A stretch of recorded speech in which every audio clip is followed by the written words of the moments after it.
I did May with $5.09, not in my checking and not in my brokerage. Across my entire budget, I only had $5.09 left. And May was a month where the systems that I've been teaching and the systems that I've been building finally got tested.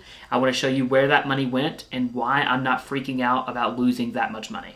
And real quick, if you don't know, an emergency fund is something where you keep 3 to 6 months of your monthly expenses, just so that if anything goes wrong in life, you get laid off from a job or whatever that is, you have money there to cover those expenses during a time of financial crisis. Going into the month of May, my emergency fund / savings account had $11,500 in it. I have $10,000 in there for just my emergency fund to cover my 3 to 6 months of expenses. The extra $1,500 is just savings that I'm saving up for random things in my life. I have it all split in there into individual buckets. But by the end of May, I only had $7,500 in there, meaning that I had to pull some from my savings, most from my savings, and then the rest from my emergency fund. Let's figure out where that money went. First of all, my phone broke out of nowhere. And I know that's a very first world problem to have an emergency about, but that's what happened to me in this specific month first. And so my phone total was $1,349.41 from the Apple Store. But here's the systems that made me and allowed me to take off some of that bill.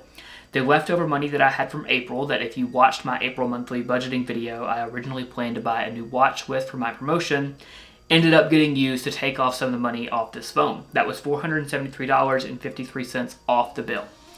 Most importantly, and the system that I want to teach the most about, was I had American Express cashback points that I used towards this. Using credit cards properly and using the percentages for cash back, which with the Amex Blue Cash every day is on groceries and gas. So me using that card over the last couple months and building up my cash back, it allowed me to take $228 off of this bill, which is something that I just teach. If you use credit cards responsibly and you pay them off each month, you're building up your credit and you're getting rewards back from money that you would have spent anyways.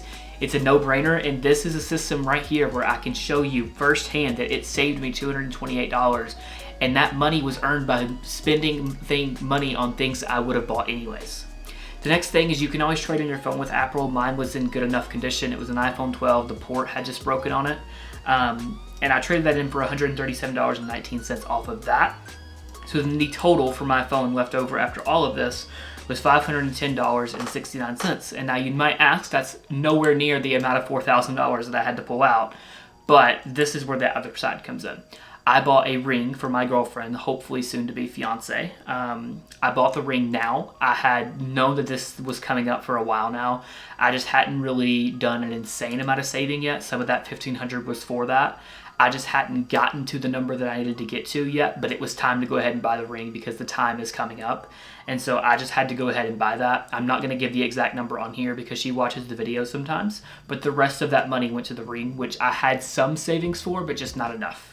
So that $5.09, I showed it in my original June budget video, and that number made a lot of people feel uneasy, and I got a couple comments about pulling from emergency funds and all those sorts of things. But now I'm going to show you why I'm not freaking out about that, because although I have systems like using credit cards to get cash back points and having the emergency fund in the first place, I also have plenty of systems going financially to allow me to rebuild that account, no questions asked.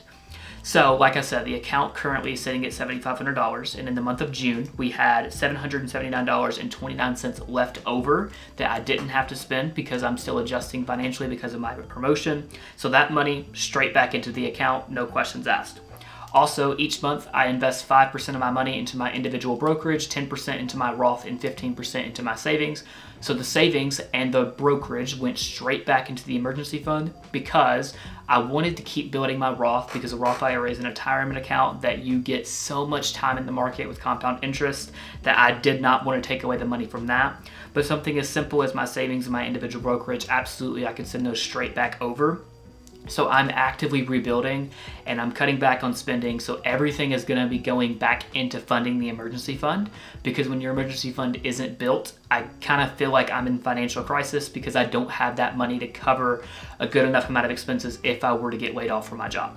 But that's the point of an emergency fund. It's not there to be some fully funded account. It's there to be that backup money that you need when you hit a time of crisis in your life, like I sort of did in May.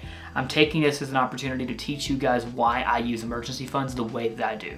When I started this series and when I started being open about my finances on YouTube to teach college students about money, the goal was not to lie about it. The goal was to document exactly what's happening to me in real time as I'm also learning about money and trying to build myself and my wealth in college. And so this is just the first example of things not going 100% correct. And this is an opportunity for me to explain to you guys why you don't have to freak out when things don't go correct if you have the right systems in place. So keep in mind, I am a junior finance student in college, and that is why I love to talk about this stuff, and that's why I love to teach college students about finance. So if you're interested in those things, I would love if you would subscribe along for the journey. So I talk about my journey and also educate you guys along the way while I do that. Anyways, I hope you enjoyed this video, and if you want to watch the full June budget breakdown, go ahead and click right here, and you can see exactly where I allocated every single dollar for the month of June.